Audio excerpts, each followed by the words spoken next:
কোলাকুলি করছেন, হ্যান্ডশেক করছেন, এক টেবিলে বসে চা খাচ্ছেন। প্রেসিডেন্ট ডোনাল্ড ট্রাম্পের রাতের ঘুম উড়ে গেছে। প্রেসিডেন্ট ট্রাম্পের রাতের ঘুম তখনই উড়ে গেছে যখন তিনি দেখলেন এর সঙ্গে আবার যোগ হয়েছে ভ্লাদিমির পুতিন। অথচ এই টুইটগুলো লিখতে তার বুক ফেটে যাচ্ছে, রাতের ঘুম উড়ে যাচ্ছে। তার মতো শান্তি স্থাপন পৃথিবীতে অন্য কোনো নেতা তো দূরে থাক, কোনো মানুষ করতে পারে নাই। এই যে আপনারা শুরুতে এতগুলো ভিডিও দেখলেন, এই ভিডিওটার কারিগরকে জানেন?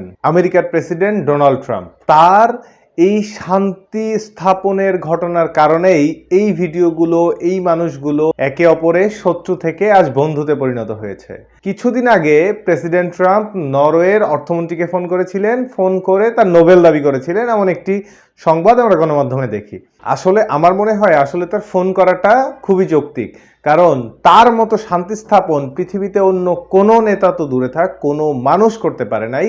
যেই চীন ভারত একটা সময় একে অন্যের মুখ দেখতো না, বর্ডারে দুই সেনা, চীন সেনা এবং ভারতীয় সেনা চোখ কটমট করতো একে অন্যকে দেখলে, ওকে ছেড়ে কখনো কথা বলতো না। প্রেসিডেন্ট শি জিনপিং এর নাম শুনতে পারতো না নরেন্দ্র মোদী, সেই জিনপিং এর সঙ্গে কোলাকুলি করছেন, হ্যান্ডশেক করছেন, এক টেবিলে বসে চা খাচ্ছেন, মুখোমুখি বসে বৈঠক করছেন অনেক চুক্তি, যেগুলো কিনা দেখে সবকিছু দেখে প্রেসিডেন্ট ডোনাল্ড ট্রাম্পের রাতের ঘুম উড়ে গেছে। প্রেসিডেন্ট ট্রাম্পের রাতের ঘুম তখনই উড়ে গেছে যখন তিনি দেখলেন এর সঙ্গে আবার যোগ হয়েছে ভ্লাদিমির পুতিন। তার না ঘুম আছে, না খাওয়া আছে, না অন্য কিছু আছে।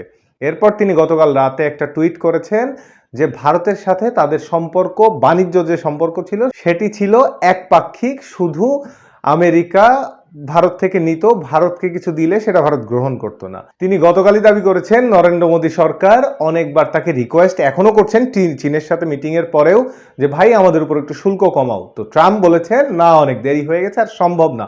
অথচ এই টুইটগুলো লিখতে তার বুক ফেটে যাচ্ছে, রাতের ঘুম উড়ে যাচ্ছে, তিনি খাওয়া দাওয়া করতে পারছেন না, ঠিকভাবে ওয়াশরুমেও পর্যন্ত যেতে পারছেন না।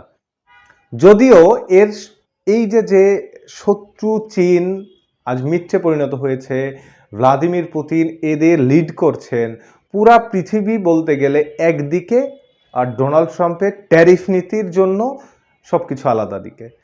ট্রাম্পের এই ট্যারিফ খেলায় দক্ষিণ এশিয়ায় ট্রাম্প বন্ধু হারিয়েছে, ট্রাম্প আমেরিকার আধিপত্য হারিয়েছে। কারণ দক্ষিণ এশিয়ায় আমেরিকার আধিপত্য বাঁচাতে হলে, চীনকে কাউন্টার করতে হলে আমেরিকার সবচেয়ে বেশি প্রয়োজন ছিল ভারতকে।